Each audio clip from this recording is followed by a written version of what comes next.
Hello everybody! If you're watching this, you missed day 2 of our week 4 Foundations of Tech lecture. Let's get going. I'm very excited. This is a really good one because we're finally starting our hands-on project for the quarter. I've been missing this. It's nice to finally do something, constructive, for real. We are, of course, in the middle of finishing up assignment 5. So I'm going to go over a little bit of assignment 5 today in this video. If you have any other questions, please don't hesitate to email me and I'll help you out. Assignment 4 is now past due and its deadline is going to be March 10th. Assignment 1 is coming up on its deadline of March 1st. Please, if you still owe that to me, turn it in. Please. That's all I ask. All right. So without further ado, let's take a look at assignment 5, and then we're going to start assignment 6, which is the hands-on project. Assignment 5, if you recall, was the circuit worksheet. We did the top together. I'm expecting you to be able to do the rest of this yourself, so I'm not going to go through everything. However, I will highlight that you do not have to do 3A. I messed up. I told you would not have to know how to do this, so don't do it. If you feel like you're up to it and you want to try it as a challenge, by all means, go for it. But I will not be grading it. And, if you do try it, I'll let you know if you're right or not, but I will not take off any points. Next, I'd like to go over this question here. If the resistance of a circuit is quadrupled, by what factor does the current change? This is something we haven't considered, but I think you guys can puzzle it out. Think of it this way. V equals I times R. This is an infallible equation for us. Ohm's law always works in our class. There are some non-ohmic materials, but we are not going to talk about them. So if we were to say V, which hasn't changed, equals something I times 4R, what needs to go in front of I for all of this to work? Well, hopefully you all agree the only way this works is if V equals 1 divided by 4I times 4R. That way, the 4 and the 1/4 cancel out and V stays the same. This has to be true. Therefore, if we quadruple the resistance, the current is cut by a quarter, or to a quarter of its size rather, not by a quarter. So hopefully that makes sense to you visually as well, right? If we were to add more and more resistance here to the point where there was 4 times as much, we get a quarter of the amount of charge flowing through the system. Hopefully that's logical. And then let's take a look at this bottom table here. The first thing I asked you to figure out is the voltage. This is a parallel circuit. Anywhere you measure the voltage in a parallel circuit across anything that's wired in parallel like this is going to be the same value. So if there's 6 volts at the source, there will be 6 volts at resistor 3. There will be 6 volts at resistor 2. And there will be 6 volts at resistor 1. Doesn't matter where you look, it'll always be the same. The current then, you can figure out using Ohm's law. Think about it. V equals I times R. Well, we know V is 6. We know it's equal to some number times, in this case of, let's say, the first one, 10 ohms. What is this some number? Well, it's got to be, if we divide both sides by 10, 6 over 10. So the answer here is 6 over 10 ohms, or sorry, amps, since it's amperage that we're measuring. So please make sure you're able to do that. That is a simple but powerful skill to have under your belt. Now we're going to move on to your assignment for the next week. So this assignment 5 is due Friday, the 26th. Assignment 6 is going to be due Friday, the 5th. There are 2 versions. The regular one, if you have materials, and the alternative, if you do not. If you do not have materials, you're going to complete this assignment. It's basically review. And down here, there's a short BCR to write. So please don't forget to do that section. If you have materials, I have given you pictorial instructions on what to do, but I will also be walking you through what to do. Each Today we'll be doing a new section of this project.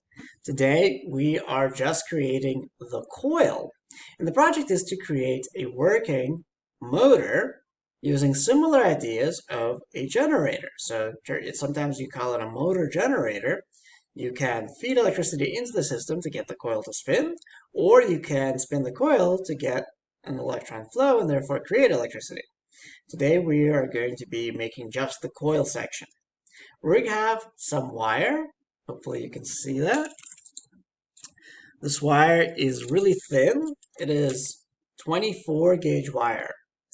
Now, wire is measured in gauge, and actually the higher the gauge, the thinner the wire. So your house has 14 gauge wire in the walls. That wire is a lot thicker. You can get a lot more current flowing through there. This wire is good for smaller projects like this one. You're going to take your wire and this little wooden spool, and you're going to leave about a finger length of wire poking out or so. And you're going to wind the wire around this spool. The trick is you want to get it as tight as you can so the coils are really close together, side by side, or even overlapping is fine. You don't want them to go all over the spool. Take your time, nice and tight. And then make sure you leave yourself about the same amount, about 2 inches or so, sticking out on the other side. So there you go. I've wound it up. Sorry about that. Wound it up around my spool. Now the next step is to take the wire off the spool. So I'm going to slowly nudge it to the edge. And then once I'm ready, I'm going to take it off the spool and hold it so that I have this ring of wire. Now I have my ring, I am ready to do my next step, which is to take one end, one of these long ends sticking out, and feed it through the center of the ring.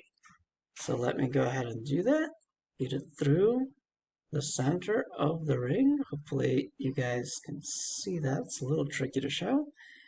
I'm going to feed it on through, and I'm going to wind it around the ring a couple of times. The idea is to fix the ring so it does not come undone.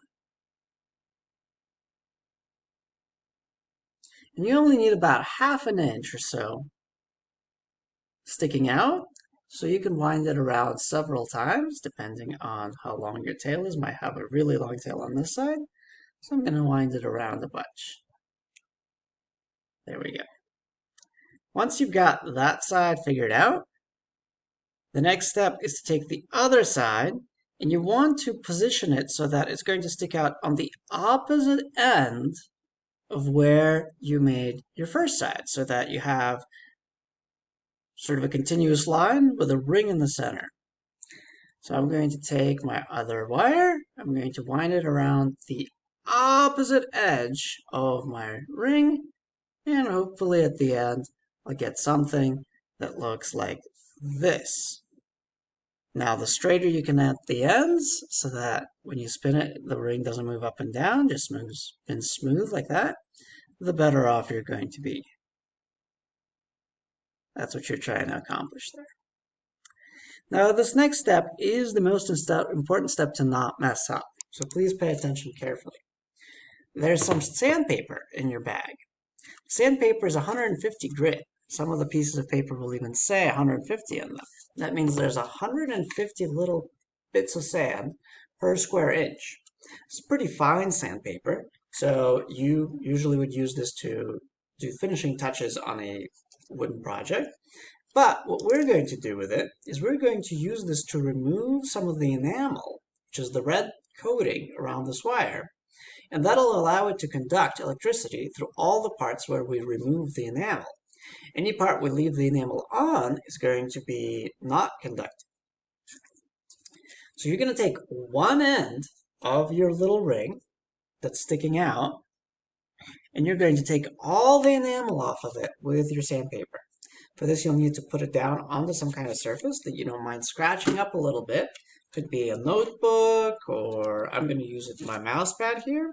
And you just want to brush the enamel off, sand it off in fluid motions. And on one end, very important, you're going to take all the enamel off of your little pokey end. And you want to go as close to the ring as you can get without messing up the ring. Don't take the enamel off the ring, just the end. Once you've done that, you should see that your end is nice and shiny. Move the camera down here a little bit. Hopefully you can see that. It's not red, it's nice and coppery, a very different shade. On the other side, you're going to take off the enamel, but only in one spot, not all the way around. Pick a single side of your round wire and take off the enamel just there. Leave the rest of the enamel on. So if I was to turn this around, you'll see it's red almost everywhere, except for one side where the enamel's been taken off, and it's now that coppery color. So red, red, red, red, red, red, red as I turn it. And then this area right here, I've taken the enamel off. You need to do the same thing. You need to remove most of the enamel just in one spot and leave the rest on. If you've done that, you have created your coil. We'll talk about more why it needs to be this way in a future class, but you're well positioned to continue in the project next time. And I hope to see you there. Thank you very much, and take it easy.